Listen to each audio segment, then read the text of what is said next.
Senhoras e senhores, estamos aqui em Lisboa para a apresentação de uma invenção de Rogério Dias, um menino de 10 anos que tem surpreendido o país com o seu talento e interesse pelas invenções, que a contar com esta já são duas. É sem dúvida um rapazinho autodidata que graças à matemática tem se safado muito bem na vida. Diga-nos umas palavrinhas, Rogério. Bom, depois do sucesso que foi a consola fabricada por tijolo verdadeiro, por mim, eu tive uma nova ideia. A minha ideia era criar um capacete em forma de metal para que o ser humano possa entrar para dentro da sua própria cabeça, no qual usarei a Rosídia como cobaia. Resumindo, veja o que acontece. Muito obrigado, Rogério. Relembramos também os senhores espectadores que o governo também está a ver esta reportagem. E ainda a meio da reportagem, vamos saber se o governo aprovou ou reprovou esta invenção. Liguem!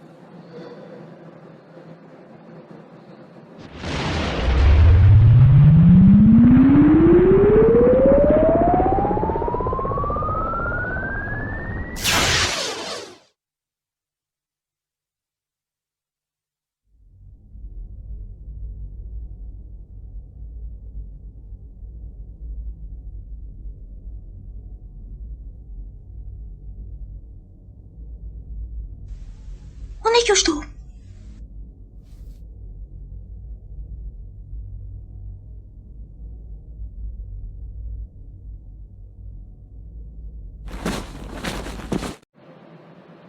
Bem, ela está mesmo apagada. Será que vai acordar? Bom, não sei. Ela pode ficar até apagada para sempre. Mas uma coisa é certa. Eu avisei-a que isso poderia acontecer. Aguardamos com muita calma o regresso da Rosídia, senhoras e senhores.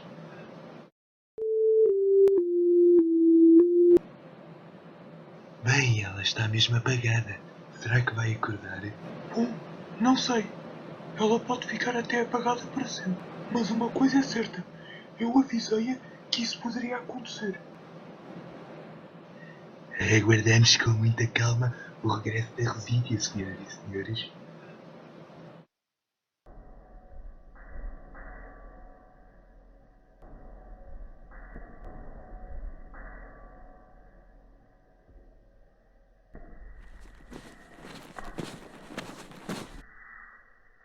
Não há dúvida, é um bom lugar. As flores são grandes. E os prédios são construídos em nuvens.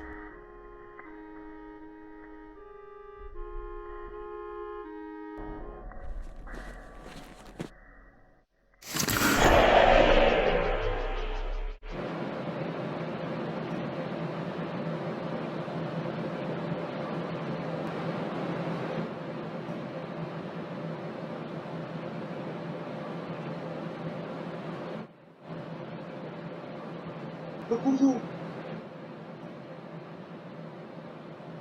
Rosídia Rosa, agora que finalmente voltou, por favor, conte-nos como foi. Eu acordei num lugar maravilhoso e cor-de-rosa. Embora seja chato, embora as leis da física não sejam respeitadas, o lugar tem flores maiores que o próprio ser humano. É calmo, sossegado, enfim, o espaço ideal para tirar férias.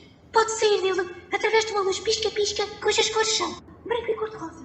Pelo menos dentro da minha cabeça foi isso que vi. Maravilhoso. Simplesmente maravilhoso. Rosídia Rosa é uma rapariga muito corajosa. Ela própria sabia que poderia não voltar e conseguiu. E agora este é o momento que mais esperámos, senhoras e senhores. Vamos saber se a invenção do Rogério será aprovada ou reprovada. Como assim a minha invenção já não vai ser lançada? A única finalidade que ela tem é ajudar-nos a nós próprios, mas não à economia do país. O que diz assim não avançará, irá ter evolução.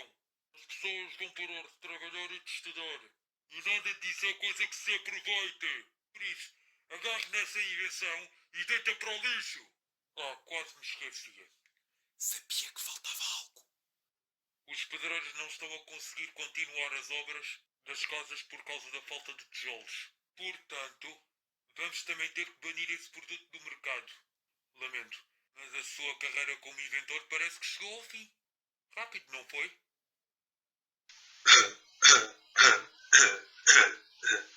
Peraí, já vos digo. Vocês têm um problema. Ah, sim? Então qual é? Fazem-me perder tempo.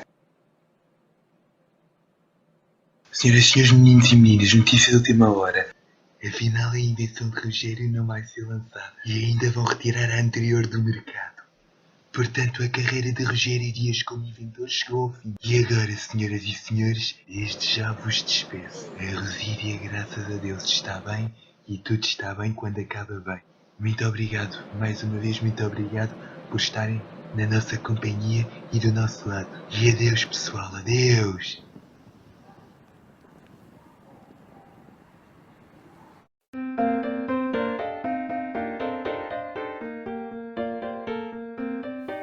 Jogada final.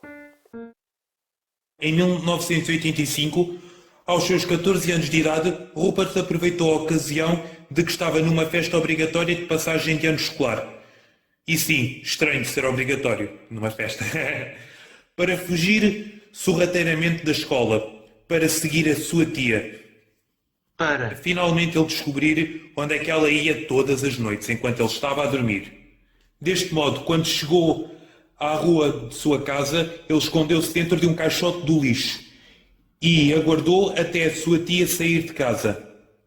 Ele então esperou e assim que viu ela sair imediatamente, saiu do caixote do lixo para a seguir. Ela seguiu até que chegou a um local onde Madison ia entrar. Discretamente, ele escondeu-se à entrada onde a sua tia estava a entrar.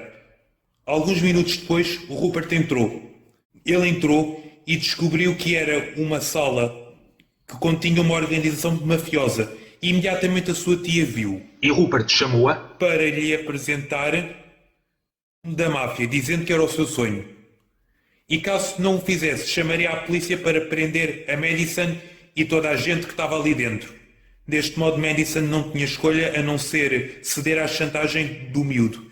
E apresentou-lhe então o mundo da máfia numa simples folha de papel grande que mostrava tudo o que ele tinha que saber para se tornar um grande mafioso no futuro.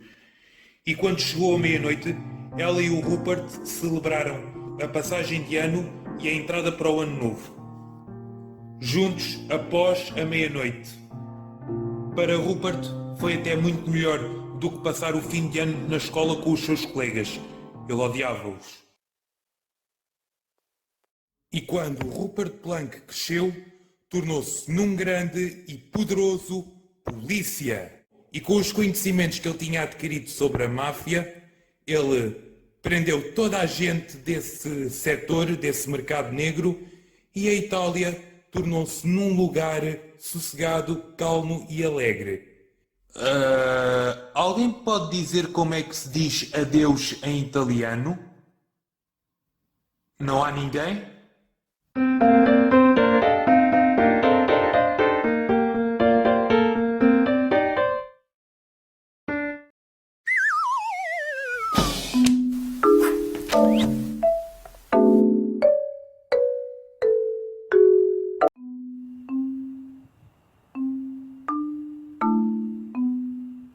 Aqui, posto do comando do movimento das Forças Armadas. As Forças Armadas portuguesas apelam para todos os habitantes da cidade de Lisboa no sentido de recolherem as suas casas, nos quais devem conservar com a máxima calma. Esperamos sinceramente que a gravidade ao ar em que vivemos não seja tristemente assinalada por qualquer acidente pessoal, pelo que apelamos para o bom senso dos comandos das forças militarizadas, no sentido de serem evitados quaisquer confrontos com as Forças Armadas.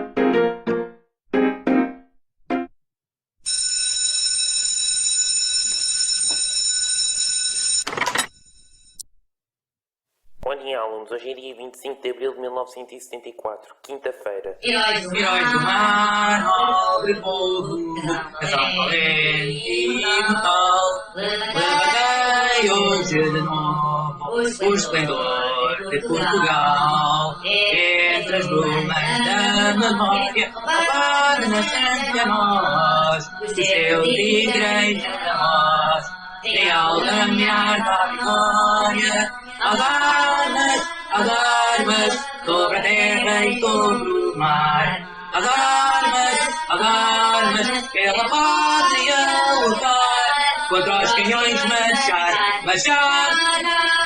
Viva Portugal! Viva Salazar! Que Deus o tenha.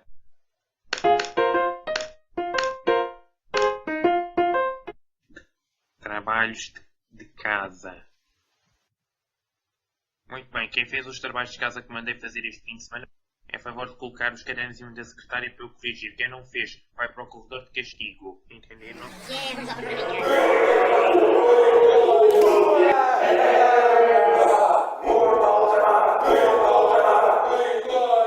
Morte ao ultramar? Vitória! Mas que brincadeira vem a ser esta, afinal? É melhor eu ir buscar o rádio escolar à dispensa para ver o que se passa.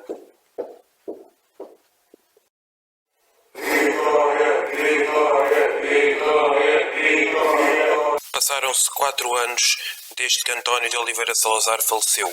Hoje, o movimento das Forças Armadas Portuguesas, a Direção-Geral de Segurança teve que se render ao movimento das Forças Armadas. A rendição do governo do Marcelo Caetano acabou de ser efetuada. Muito provavelmente, com o fim do Estado Novo, a cultura irá aumentar. O turismo em Portugal irá evoluir para melhor. Isto lembra-me aquela vez em que eu fui à França e fui bem recebido por um jovem chamado Geoffroy, um verdadeiro guia turístico que oxalá seja como todos os guias turísticos de Portugal depois deste histórico dia. Bonjour a todos e sejam muito bem-vindos à França. O meu nome é Geoffroy e hoje é um grande dia porque vou ter a oportunidade de falar com vocês sobre algumas das zonas mais bonitas de Paris. E não estamos a falar apenas daqueles lindos croissants que são servidos aos clientes ou o resort que vende aqueles capacetes fantásticos daquele rato. De facto, Paris tem outras zonas bonitas. Este aqui é o Arc do Triomphe, Arco do Triunfo. Inaugurado a 29 de julho de 1836, o grande arco encontra-se situado numa rotatória na Place de Charles de Gaulle, onde lá partem 12 grandes avenidas de Paris. Há um monumento de estilo romano antigo e é todo decorado com relevos que remetem às glórias francesas e ao legado da Revolução Francesa. Com 50 metros de altura e uma base de 45 por 22 metros, o arco do triunfo representa as vitórias do exército francês sobre as ordens de Napoleão. A construção do arco do triunfo durou 30 anos. Napoleão ordenou sua construção em 1806 e foi concluído durante o mandato de Louis Philippe. O arquiteto foi Jean-François Chalgrin. Curiosamente, é possível entrar dentro do arco, onde se encontra um pequeno museu e informações sobre a sua construção. Surpreendente.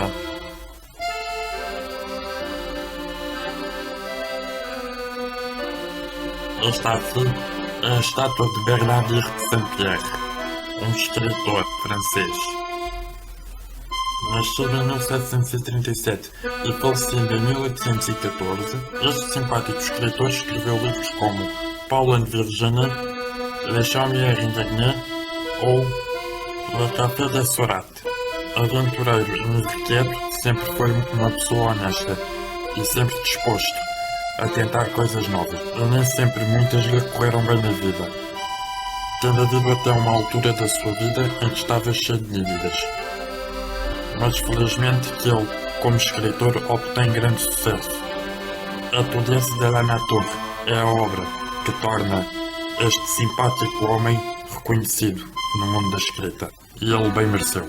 A estátua do escritor, por Louis Howard, pode ser encontrada no Jardin des Plantes de Paris.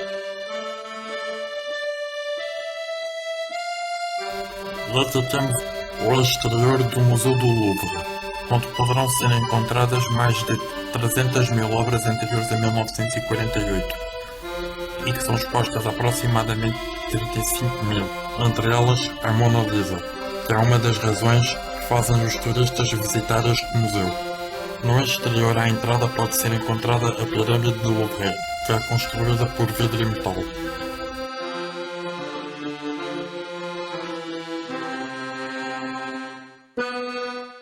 É ela, meus senhores.